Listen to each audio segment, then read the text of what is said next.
Yeah, removable fire control group, man. See, Sig, you're not the only game in town. What is up, people of YouTube land? This is World War Stuff. My name is Tommy, and we are back again for what is this, the fourth video, fifth video? I don't know.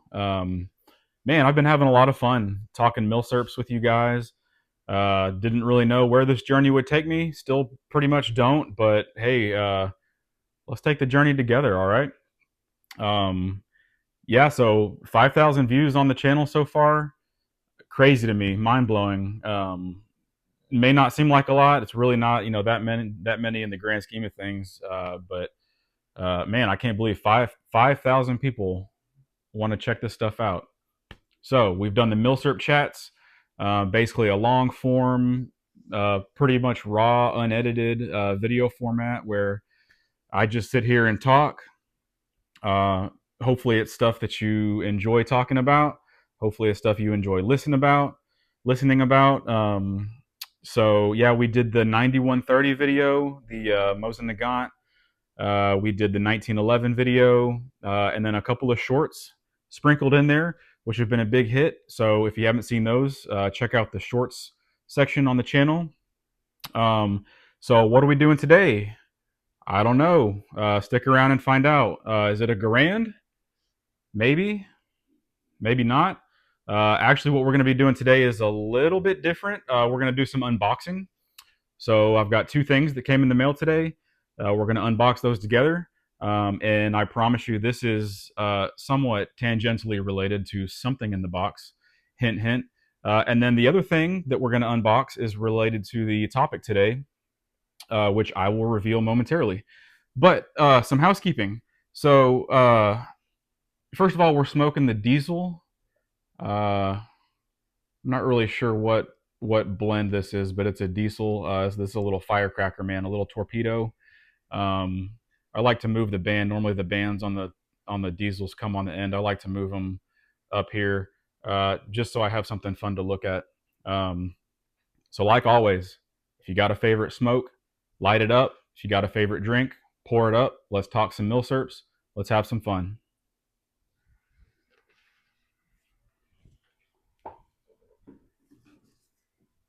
All right, so we'll get that out of the way.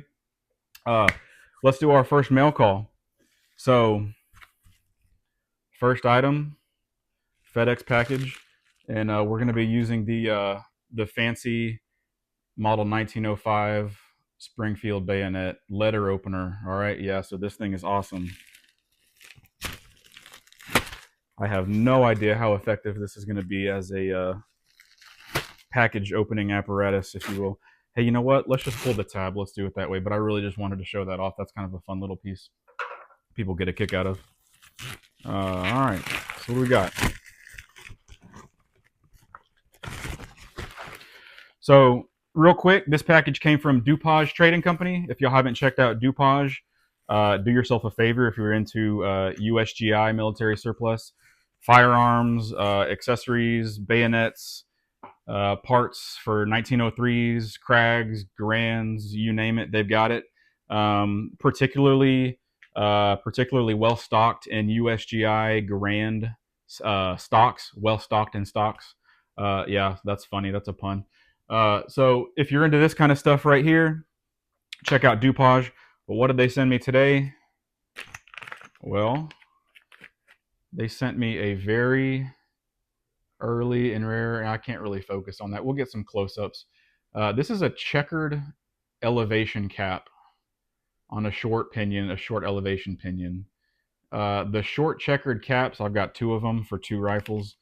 The short checkered caps were used up until about serial number 800,000-ish on the Springfield M1s. So if you've got a Garand, an early Garand with a serrated elevation cap like this bad boy right here, again, I don't think I'm going to be able to focus, but you can kind of see it. Right here, you see the rim is serrated. Well, on these new ones, they're checkered, so I'm going to be replacing the sights on some Garands, making them a little more correct. This guy is a British Lend-Lease example, so mostly all early parts You see the flush nut rear sights. Those are super cool and super rare. Milled grooved handguard retaining clip. It's got the plug on the front sight, on the front sight screw. So anyway, just some little details for the dudes that are what I like to call the detail nerds, right? If you've seen me on Instagram, I like to call out the detail nerds because I am one. I love the details in certain firearms.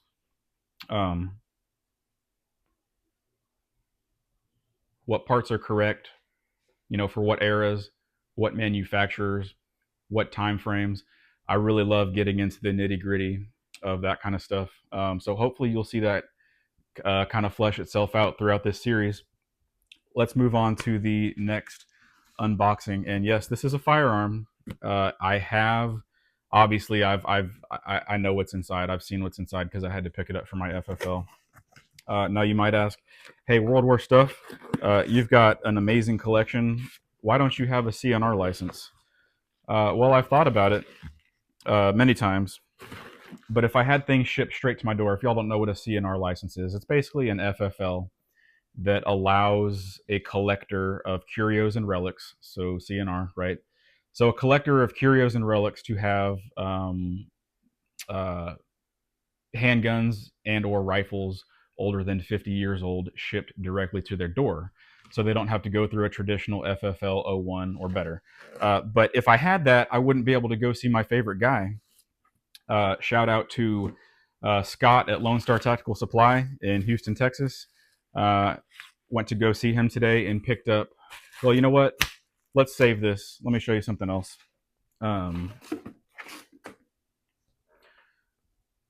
Set Armory, I believe they're out of South Carolina. Yeah. Basically a regional auction company specialized in firearms. Kind of hit or miss. Not my favorite auction house. For various reasons. They charge some ticky-tack fees. Obviously when you do an online auction, you can expect to pay a buyer's premium, usually in the range of 15 to 20%. If you get lucky, you can find one that's maybe 10%. That's about the lowest I've found. Poinsett is, I believe, 20%, but they also charge, random credit card fees, firearms processing fees on top of shipping and all sorts of other things. So little things that are kind of baked into the price that you don't really know about until you get hit with that invoice.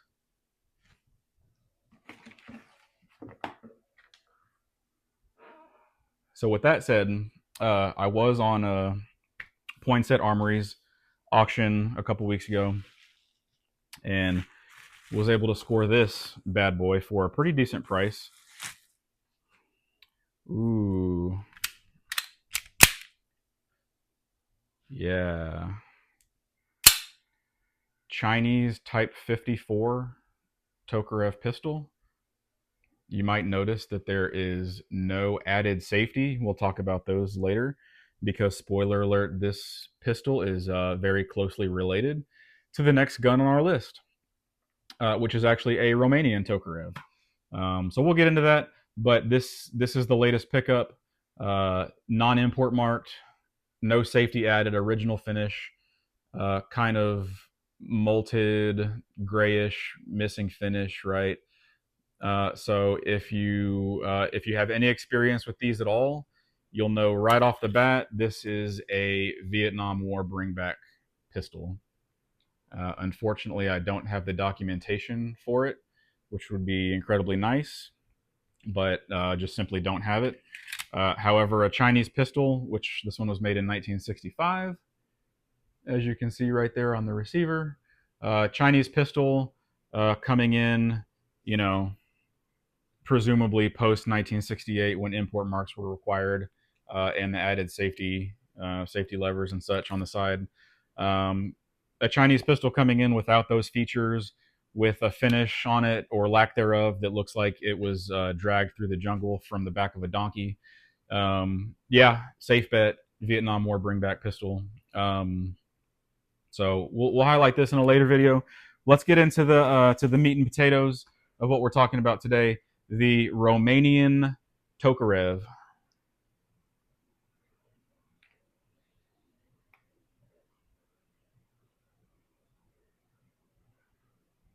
And again, if you're a savvy collector, like I like to believe I am, which may or may not be true, but I like to believe it, you're saying to yourself right now, hey, World War stuff, that is decidedly not a Romanian Tokarev.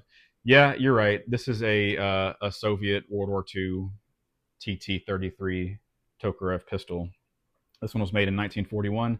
So why don't I have the Romanian? Well, because quite frankly, I got this one, and I didn't feel like I needed the Romanian for various reasons that we'll get into. Sold that one actually not too long ago. But this is the Tokarev that was the Tokarev in my collection for a long, long time. It was the only one. Now I have two with the Type 54. But yeah, this was it for a while. This one is actually has a matching magazine, matching barrel, matching slide, matching frame, fire control group. Everything is matching on this gun. However, I do strongly believe that this is also a Vietnam War bringback. Could possibly, potentially be a World War II. You don't see too many Soviet guns coming back to the States as war trophies, unless you know perhaps they were captured by the Germans and then taken off, German prisoners, whatever. That's a fun story. We'd all like to believe that, but probably not likely. Probably more likely this would be a Korean War, or even more likely than that, a Vietnam War bringback pistol, just based on the finish. You see the dual tone slide on there. That's not a refinish. That is actually original. The heat treated slide, the heat treated portion is a different color than the rest of it, but it's got that molted, almost phosphate looking finish. But originally these were blued. There's really not that much bluing left on it. Maybe on the trigger you can kind of see the blackish blued finish on there. But yeah, cool pistol. So we're rocking with this bad boy today to represent the Romanian Tokarev, which is next on my list of acquisitions. So let's talk about Tokarevs, right?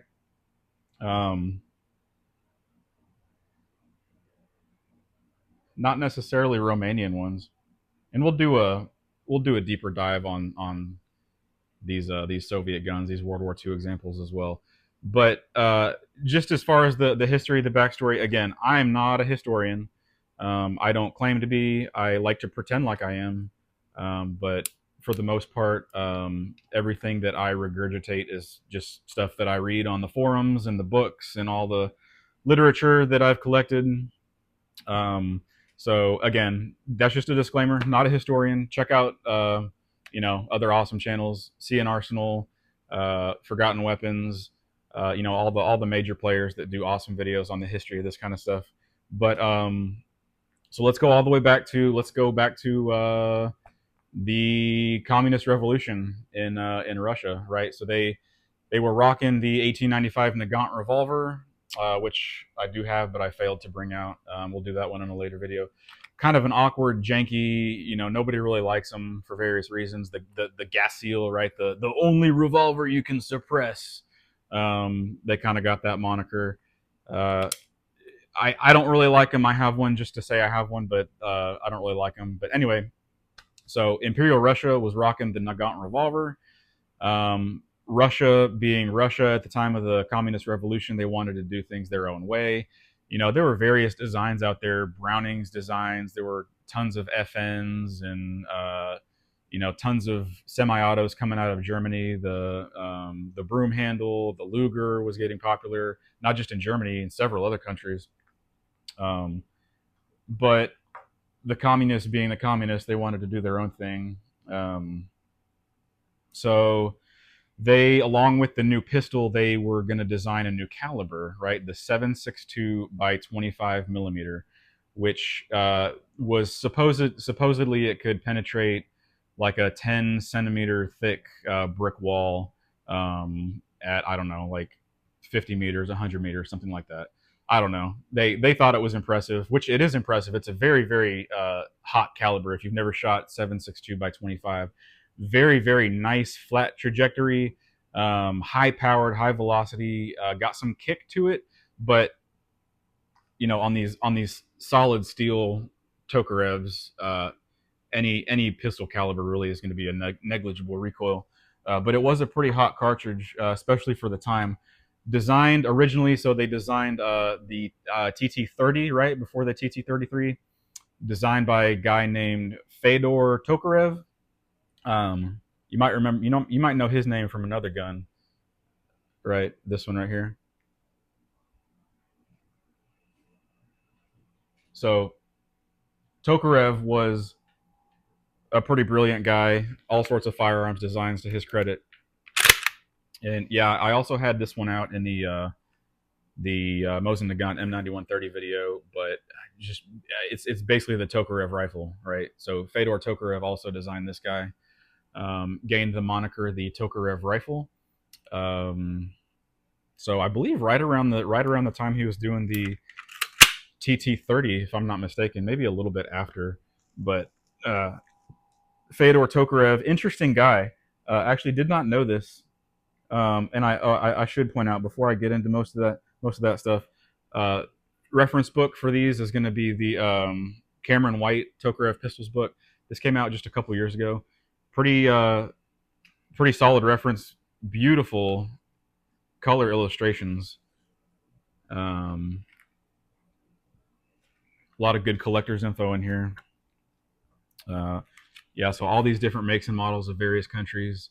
Jumping a little bit ahead, but obviously Tokarevs, USSR had them, but expanding to other Eastern Bloc countries, other Eastern Bloc nations. You got obviously Romania, like we're going to talk about. Hungary, China got some.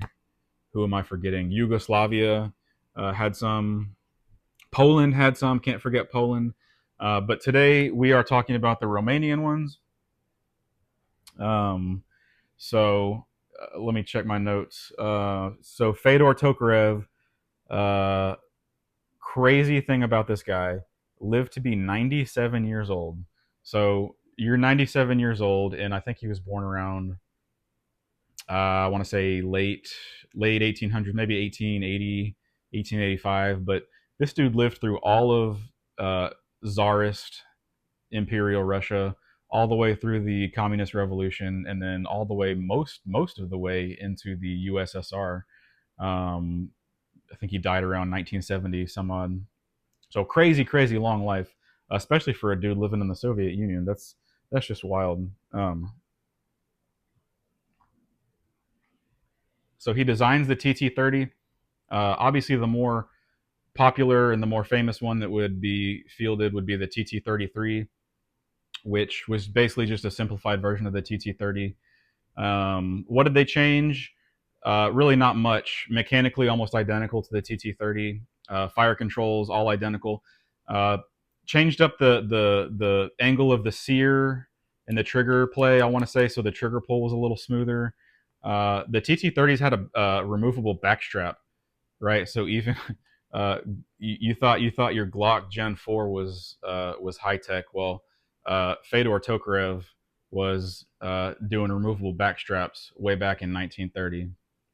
But so for the TT-33, simplified version, obviously less milling, less manufacturing steps.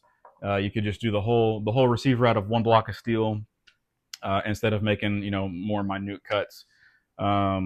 What else did they do? Yeah, I can't really think of any off the top of my head. Don't have any more in my notes, but that's basically it. So USSR had the TT-33 all the way up through World War II into 1945 and after. The Germans did, like I said, get a hold of some. They didn't mark them in any way, so there'd be no way to tell if you had a German captured TT-33. But that did happen. So those were indistinguishable. Another interesting fact that I learned reading through the reference material was when Germany would capture these guys, they would use their existing 7.63 Mauser ammunition for the broom handle pistols that was already in production and was still in production. I thought that was a pretty neat tidbit. So let's talk about Romania, right?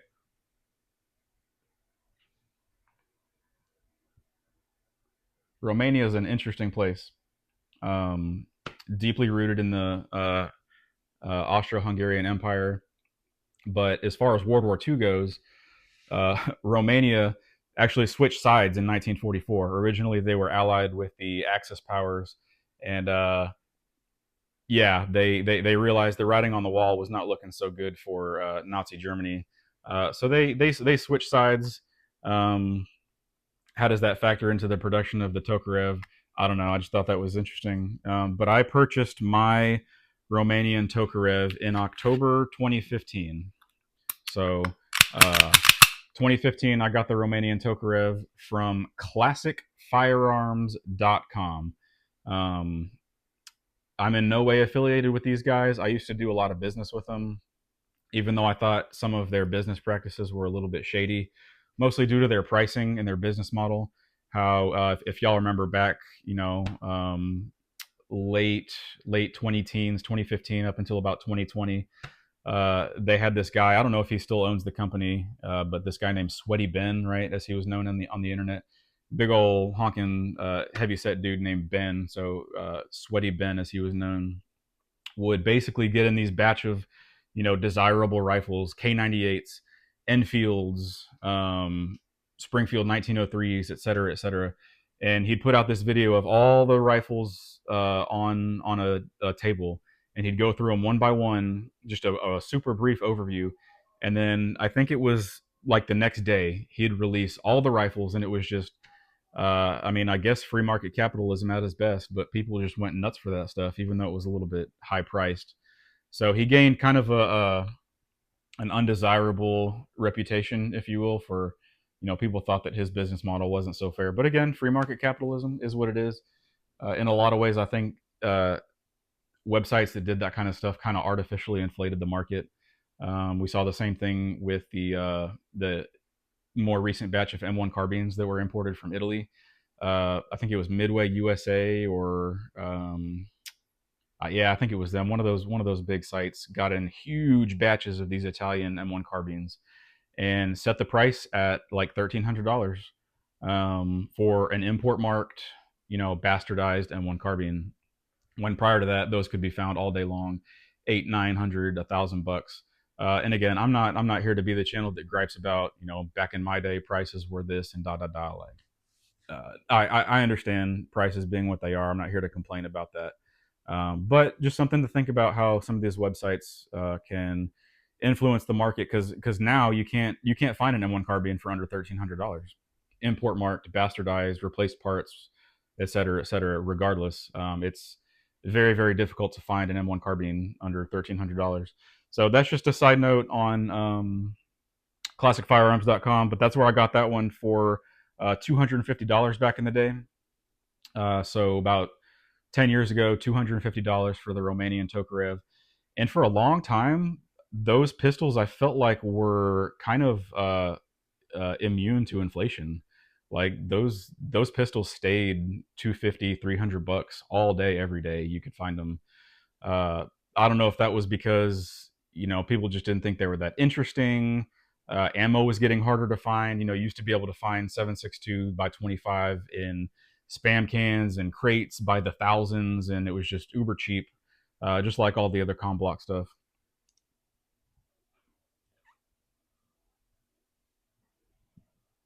But not anymore, obviously. So when I sold this thing back in late 2023, I think I sold it for $440 on Gunbroker, which I was actually very surprised to get that much for it. But hey, is what it is. So at some point, I don't know if they stopped coming in, stopped being available, but it did jump up a little bit, not a whole lot, but a little bit. So the Romanian ones made at the world famous Cougar factory, Cougar, however you pronounce it. I don't know. I'm just a redneck white boy. I don't pronounce foreign names like that. But so the Cougar factory made gun. They've been making guns for literally centuries. Probably most famous for the Romanian Wasser AKs they were real popular. I think probably still are pretty relatively inaffordable AK platform to get into. But so they're famous for those. And then the Romanian Tokarevs, how were they different from the Soviet ones? Not really super different. One of the most notable features, you can see the slide serrations. These are kind of, I guess, teardrop shaped or Spitzer shaped. They got the points on them. The Romanian ones are more cylindrical, right? More of an oval cutout. So that's a telltale sign. Another way to tell the Romanian ones is usually they'll have this giant billboard import mark right here on the slide. The one that I got came from Century Arms International, and y'all probably know what I'm talking about. Just these ugly etched import marks that would go like all the way across the slide, just awful looking. And then they would have the added safety, the thumb safety, or some of the newer ones that came in had the trigger safety, kind of like a Glock. So those were easy to change out. Those are the more desirable ones, but still you can't get away from the import mark. So yeah, that's about it on the Romanian ones. There were a few different importers that got them. Century Arms, I think, was one of the biggest ones. Probably PW. Yeah, PW was another big one. And they were all just ugly import mark, jet black finished. I believe they were all refinished prior to import. So that's really it on the Tokarev. I really don't have too much to add. It's a fun pistol for a while. I enjoyed shooting it. Back when surplus ammo was somewhat available, somewhat affordable. Had a few boxes, ran through that pretty quick. And then I'm not sure if you guys know if there's any companies that are making 7.62-25 today. Drop it down in the comments. Let me know. I'd like to get this Chinese Type 54 out to the range. Probably won't be shooting the Soviet one just because it's a little bit more collectible. Obviously, much more expensive, being a non-import marked, non-refurbished example. But if y'all have any more to add on that, let me know in the comments. Love to discuss it with you guys. Love to hang out. So come and chat with me. Tell me if you were one of the lucky ones to find the Romanian Tokarev for about 200, 250, back in the late 20 teens. Let me know. And again, obviously, if you like this kind of content, just sitting down talking Milsurps over good cigars, good bourbons. If you enjoy that kind of stuff, subscribe to the channel. Not in it for the likes or the clicks. I'm just here to have a good time and hang out with you guys. So if that sounds good to you, come and hang out with me. I'll see you on the next one. Take it easy. Bye-bye.